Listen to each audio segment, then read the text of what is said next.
આગામી 48 કલાક ગુજરાત માટે સામાન્ય નથી। હવામાન નિષ્ણાંત અંબાલાલ પટેલે એવી આગાહી કરી છે કે રાજ્યના અનેક વિસ્તારોમાં અતિભારે વરસાદ પડી શકે છે। જો આ આગાહી સાચી સાબિત થાય તો નદીઓમાં પાણીનું સ્તર વધી શકે છે, નીચાણવાળા વિસ્તારોમાં પાણી ભરાઈ શકે છે અને અમદાવાદ, ગાંધીનગર જેવા શહેરોમાં પણ મુશ્કેલી ઊભી થઈ શકે છે। તો આખરે આગાહીમાં શું કહેવામાં આવ્યું છે? કયા જિલ્લાઓ સૌથી વધુ અસરગ્રસ્ત બની શકે છે અને શું હવામાન વિભાગ પણ આવી જ ચેતવણી આપી રહ્યું છે? તમામ માહિતી જાણીશું આજના આ વિડીયોમાં, એટલે વિડીયોને અંત સુધી જરૂરથી જોતા રહેજો। હવામાન નિષ્ણાંત અંબાલાલ પટેલના જણાવ્યા અનુસાર આગામી 48 કલાક ગુજરાત માટે ખૂબ જ મહત્વના બની શકે છે। તેમણે જણાવ્યું છે કે બંગાળની ખાડી અને અરબી સમુદ્ર તરફથી ભેજવાળા પવનો સતત ગુજરાત તરફ આવી રહ્યા છે। આ સાથે લો પ્રેશર સિસ્ટમ સક્રિય હોવાથી રાજ્યના અનેક વિસ્તારોમાં ભારેથી અતિભારે વરસાદની શક્યતા વધી ગઈ છે। તેમના અનુસાર ઉત્તર ગુજરાત, મધ્ય ગુજરાત અને દક્ષિણ ગુજરાતના કેટલાક જિલ્લાઓમાં વરસાદનું પ્રમાણ સામાન્ય કરતાં ઘણું વધારે રહી શકે છે, પરંતુ અહીં એક વાત ખાસ સમજવી જરૂરી છે કે આગાહી સંભાવના દર્શાવે છે, તેનો અર્થ એ નથી કે દરેક જગ્યાએ સમાન વરસાદ જ પડશે।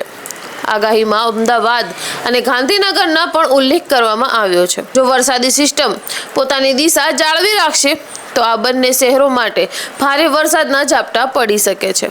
જો ટૂંકા સમયમાં ખૂબ વધુ વરસાદ પડે તો રસ્તાઓ પર પાણી ભરાઈ શકે છે, ટ્રાફિકો ધીમું પડી શકે છે, નીચાણવાળા વિસ્તારોમાં મુશ્કેલી સર્જાઈ શકે છે।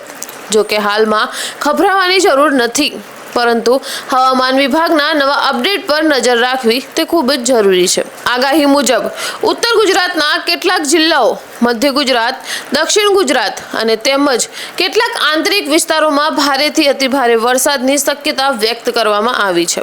જો વરસાદ સતત ચાલુ રહેશે તો નદી નાળાઓમાં પાણીનું સ્તર ઝડપથી વધી શકે છે, નાના ચેકડેમ અને તળાવો છલકાઈ શકે છે, નીચાણવાળા વિસ્તારોમાં પાણી ભરાવાની સ્થિતિ ઊભી થઈ શકે છે।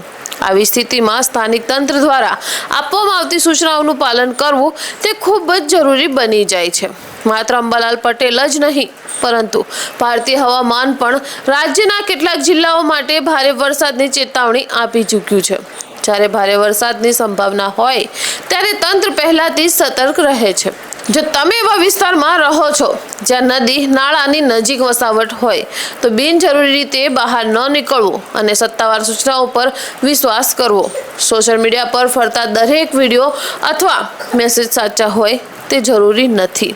તો મિત્રો, આગામી 48 કલાક ગુજરાત માટે મહત્વપૂર્ણ બની શકે છે, પરંતુ યાદ રાખો, આગાહી એટલે કે સંભાવના, ખાતરી નહીં। તેથી ગભરાશો નહીં, પરંતુ સાવચેત રહો। હવામાન વિભાગ અને સ્થાનિક તંત્રના સત્તાવાર અપડેટ પર નજર રાખો।